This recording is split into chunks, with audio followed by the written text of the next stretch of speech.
So we talked about percents, and the percent is out of 100. So 34% is 34 out of 100. Now, I guess before we do too much, does anybody have any questions on the stuff out of the packet from yesterday? Yeah? What'd you have?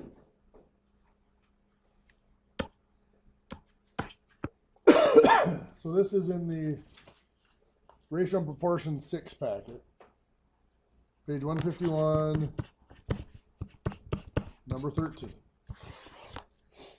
With no load attached, the no load voltage, E no load, of a power supply is 12 volts.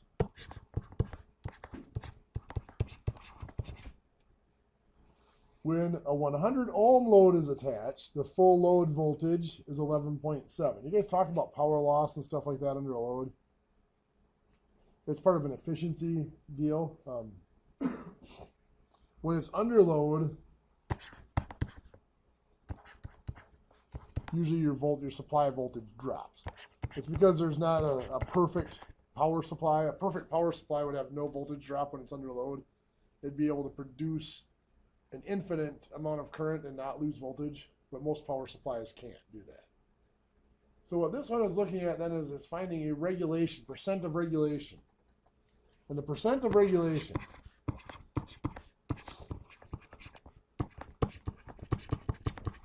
is the drop in voltage compared to the working voltage. Now the working voltage is the loaded voltage.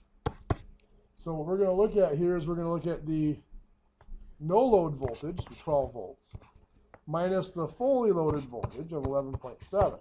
And that's going to be over the fully loaded voltage of 11.7. So of course 12 minus 11.7 is 0.3. 0.3 over 11.7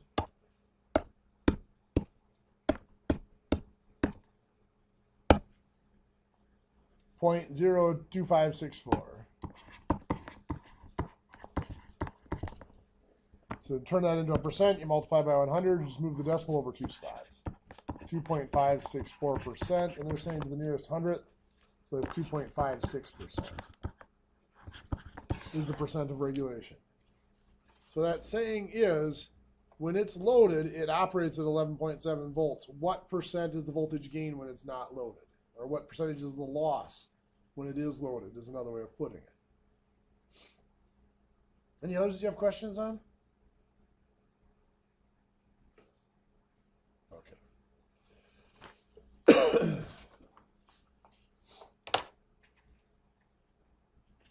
Percents in electronics and telecommunications, broadband, are huge because you have percent signal loss, percent tolerances.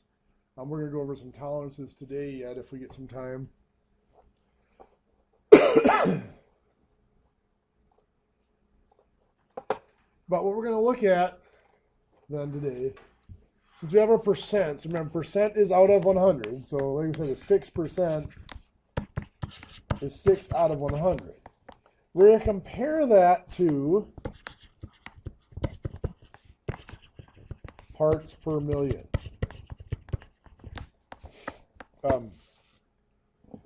Parts per million is usually talking about allowable levels. Like your drinking water is allowed to have 18 parts per million of nitrates in it before it's considered unsafe. Drinking water is allowed to have 8 parts per million of benzene in it before it's considered unsafe. Benzene usually is a byproduct of a gasoline spill or an oil spill. Things like that. And you need to be able to test these, calculate them, whatever. So when we have, let's say we have 18 ppm as parts per million. That literally means 18 out of 1 million.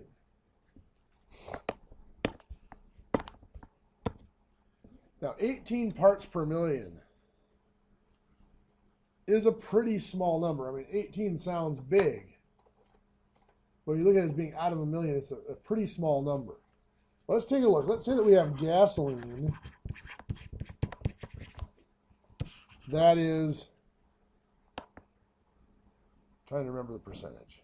Let's just say 7% benzene. I don't think that is correct, but it's somewhere there. It's either 7 or 12. 7% benzene. How many gallons of drinking water can be polluted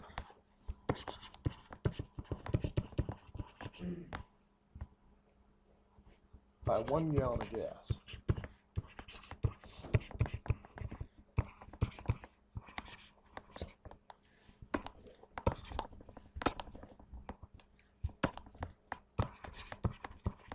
If the allowable is that 18 parts per million of benzene in water. So let's look at 1 gallon of gas is 7% benzene. 7% is just 7 out of 100. So that 1 gallon of gas is 7/100ths of a gallon of benzene. Does that make sense so far? But we are allowed 18 parts per million. So that's the benzene. In the 18 parts per million, that's 18 over 1 million. The 18 describes the benzene. The 1 million is the total water. We want to know how much water can be polluted. So the benzene, or what we have in our 1 gallon of benzene is 7/100ths, or 0.07. We're trying to find this number here, how many gallons of water that can pollute. So we can cross multiply and divide. 1 million times 0.07 divided by 18.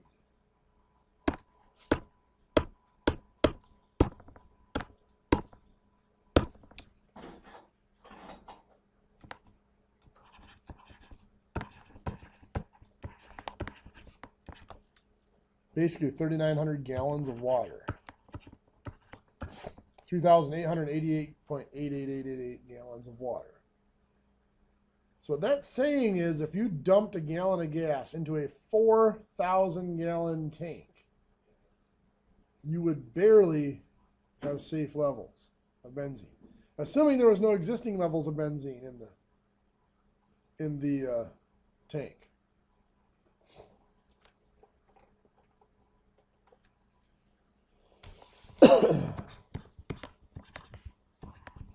So let's say you have a 20,000 gallon reservoir.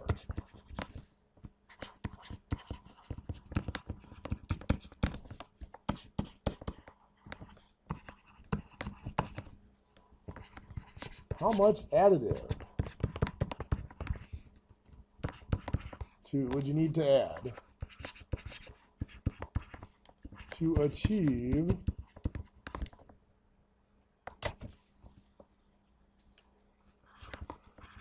280 parts per million? Why don't you try that in your notes? See what you can figure out on your own there. So 280 parts per million. 280 over a million. Is that what you got? Yeah. Okay. 20,000 gallon reservoir. 20,000 gallons goes on bottom.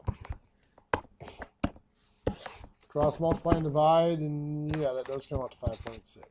You're right. So 5.6 gallons of that additive to achieve 280 parts per million.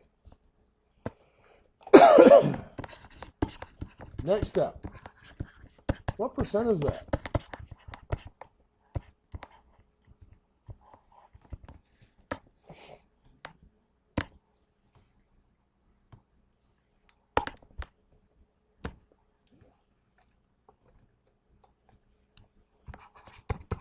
Yeah, 5.6 out of 20,000. Careful.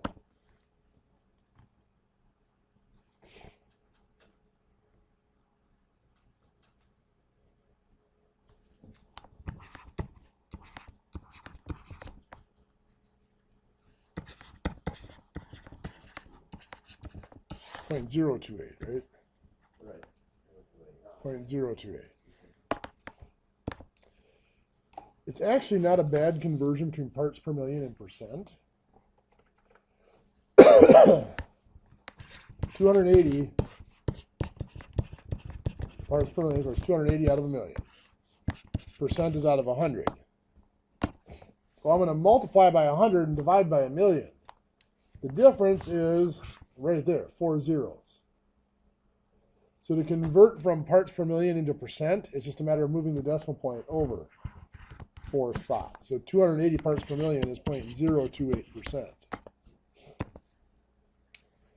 So let's say that you tested the water, and the water comes out as 0.03% of, let's put sulfates in there.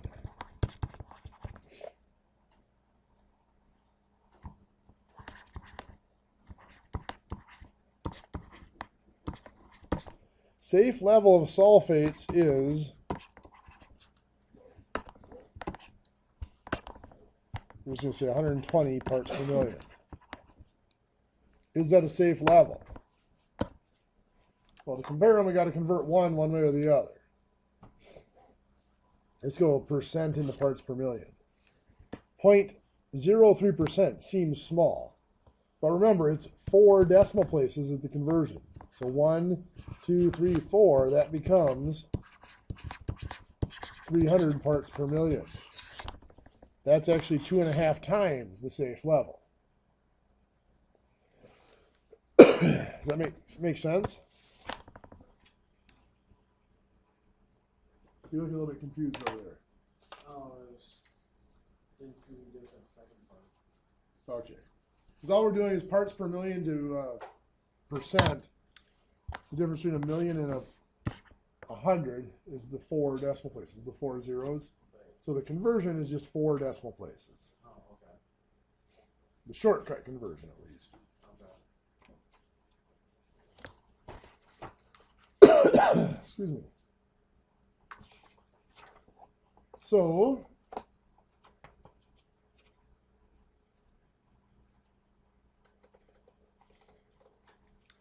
let's say that you have an oscillator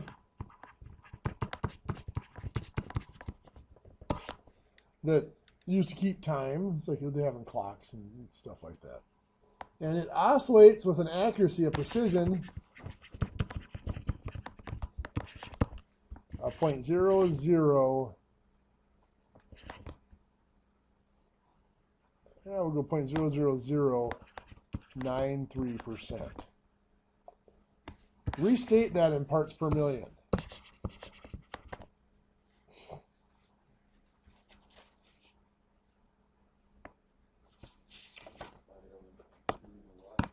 Not 3, 4.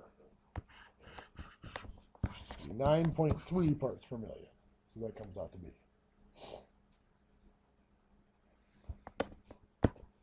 So if we have, Did you ever see that in scientific notation or not? the percents possibly, but usually they would just convert it to parts per million instead of leaving it in scientific notation. Let's say we have 2.7 gallons of additive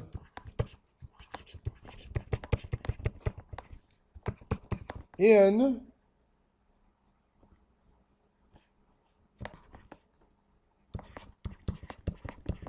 30,000 gallons of fluid. Find the concentration in parts per million.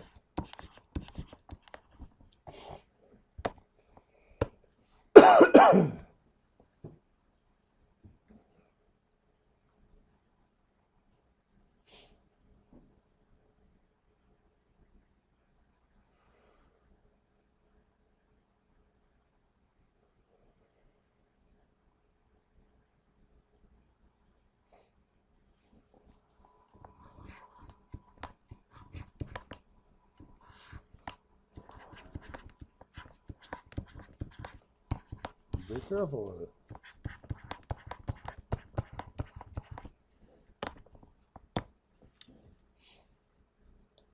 So you get 2.7 out of 30,000 equals how much out of a million? You got it. 2.7 times a million divided by 30,000 is 90. It is 90 parts per million. Now, in order to make this calculation a little easier on you, I would just do this. I'd cross 3 zeros off of each of them. So it's 2.7 times 1,000 divided by 30. That way you're not counting zeros, because the easiest way to screw that up is to miscount the zeros when you're typing in a million.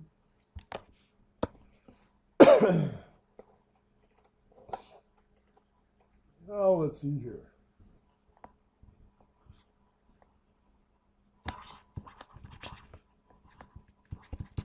Let's see the capacitor.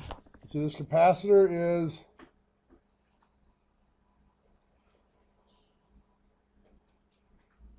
for some reason I just forgot the units for capacitors. It's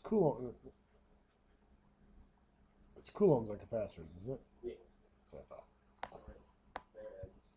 Farads. There you go. That's coulombs is a unit of electrical charge. It's one of those days. I'm out of it. So on an 8 kilofarad capacitor,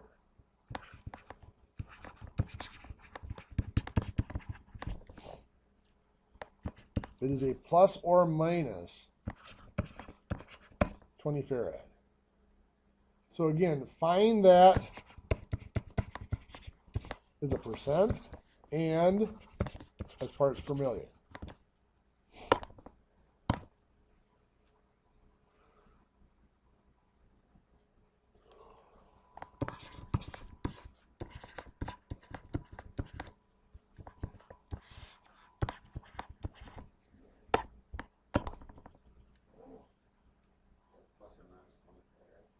Plus or minus 20 farads, yeah.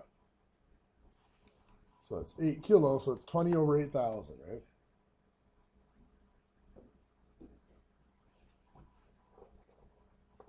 Cross multiply or divide, what do you get for the percent? 0.25%. Parts per million, 2,500 parts per million. Any questions? Okay. Now the next step that I want to go over, something I'm sure you guys saw a lot last semester already in the electronic side of it.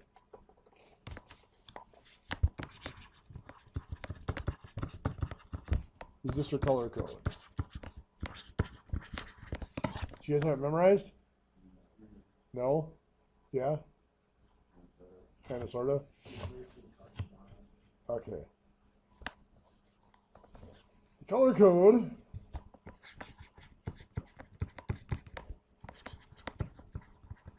is black, brown, red, orange,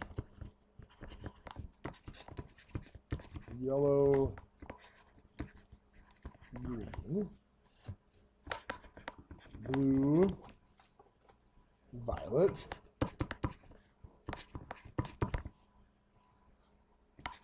white,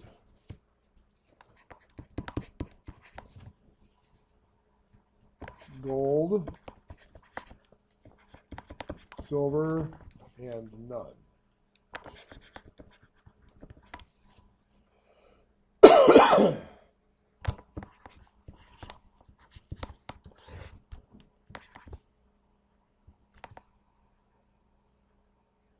I forgot one. I forgot the gray.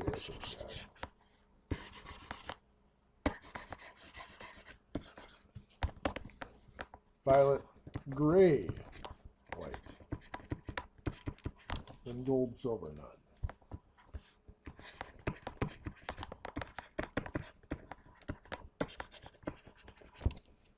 So each of these has a number attached to them.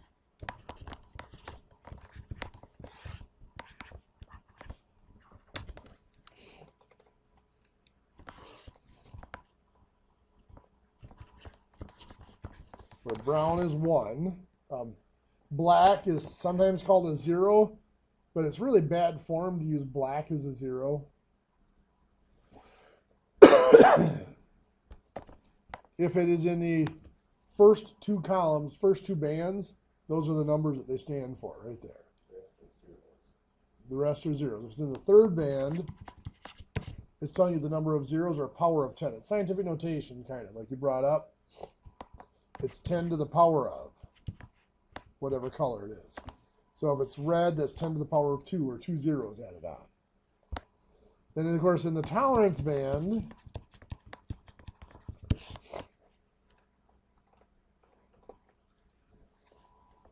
gold, of course, is plus or minus what? 5. Silver, and none, plus or minus 20%. What's that? I thought it was something else besides the money for that. Sometimes they'll use black. They'll use black as a 20 plus or minus 20%.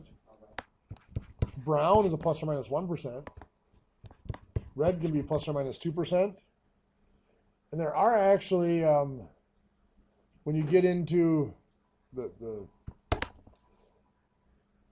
power of 10, they do use the gold and silver as like a 0.1 and 0.01 for decimals in some of them, but most of what you guys are going to be using for resistors, you're not going to need a 1.2 ohm resistor. It's just, those are military grade. And even these here are military grade, 1% and 2%. Those are military grade resistors. So you're not going to see those in the field unless you get into military communications work, which isn't a bad field. There's a lot of money out there in the military communications side of things. You're not going to see it much. For you guys, the opportunities, if you really wanted to do some traveling and doing the communications industry, Peace Corps takes on a lot of people. Of course, the pay is pretty crappy, but there's a lot of countries right now that are doing a lot of infrastructure upgrades. There's a lot of opportunities there. And you'll see some of the higher tech devices for some of that stuff. Anyway, how do they produce a 1% and a 2% resistor? You think there's a change in the production process from the 20% and 10 plus or minus 20% and 10%? Actually, there's not. Sometimes they use higher quality material, but in many cases they come off the same line. I mean, yeah, the 20% and the 1% probably aren't coming off the same line. They're going to use a higher quality material, but they really don't actually produce them to that percent. They produce them aiming for a lower percentage or a higher percentage tolerance. When they come off the line, they're tested. So let's say you're shooting for a 2600 ohm resistor, and it comes off the line and it is at 2540 ohms. Well, that is 1% would be 26. We didn't make the 1%. 2% would be 52. That's too far away to be 52%, right? It's off by 60. So that has to go up into the 5% bin. So it gets tested, it gets thrown into the 5% bin. So you hear all the time about the military ordering hammers and paying like $5,000 for a hammer or $800 for a nut and bolt. The reason is because their tolerances are extremely tight. If they want some 1% resistors, chances are that company is going to have to, let's say they want 100 of them, there's a good chance that company is going to produce 5,000 or more. Guess what the military is paying for? The 5,000. Only going to get 100, but they have to pay for the fact that company had to produce it. Most companies that do military contracts take a loss on the military contract. They will not recover their full cost for the 5,000. You hear it all the time about, oh, the company's price gouging. They've got buddies in the government that's paying them off. No, the government's paying so much because that company had to produce 5,000, and the company is still losing money. Where those companies make their profit is, yeah, there's now 4,900 of them that are fairly high quality resistors that they can sell off on the secondary market. So most military suppliers make their money on the secondary market selling off the stuff that did not meet the standard for the military. So the same with those nuts and washers. you know, you take a nut and put it on or nut and bolt. You take a nut and put it on a bolt. You can screw it most of the way on with your fingers. A military grade nut, you could barely get it started with your fingers because there is so little tolerance between the threads on the bolt and on the nut. I mean, the reason a nut vibrates loose with time is because there's a gap between it. It wiggles back and forth and allows it to vibrate loose. Well, in the military, having a bolt vibrate loose or a nut vibrate loose in a tank is not a good idea. Even a worse idea in an F-16. So their tolerances are so tight, there is literally no give in those nuts and those bolts. So I mean, you can't even start it with your fingers. You got a pretty heavy wrench to get those even what you'd consider finger tight on a regular bolt and nut. Is that like impossible to cross start them then when they're backpacked? Probably don't know whether to cross threading it or... Yeah, it's difficult to cross. Oh, I mean, it'd be hard to know whether you're cross starting it just because of how it's going on there. If I did something like that with those components, I think I cross thread just by getting it on. Just by setting it. It would be tough. I mean, you'd have to. What they usually do is they call back threading. You turn it on, you turn it backwards till it slops down into place, and then you turn it forward. But yeah, they also have a little bit better equipment. Yeah. They're not sitting out there with your box end wrench and tightening it down. Okay, so in the 12 packet, there's page 258 through 259. 1 through 16, this is about the parts per million. In the other packet, the 6 packet, the ratio and proportion number 6 packet, Unit 34 is talking about resistors and their tolerance bands. What I want you guys to do is I'm going to have you just start on Unit 30. Do this one on parts per million first. Start on Unit 34, and tomorrow in class we'll answer any questions on it and go over it some more. Remember, tomorrow we're mixed with woods. If you totally understand that packet, and you're really good with it, you don't necessarily have to come in tomorrow. So get it all done with Get her all done and you're good. Yeah, you don't have to be here tomorrow. Monday we're going to talk more about errors. So like the plus or minus 20%, we're going to talk about how that works and the math with that. Tuesday there will be a quiz. And Tuesday we will be wrapping up some stuff on efficiency, trying to figure out whether it's Wednesday or Thursday we hit the test. It's Wednesday. Oh, we're not going to get to the test on Thursday. I was trying to time it so we had the test on Thursday.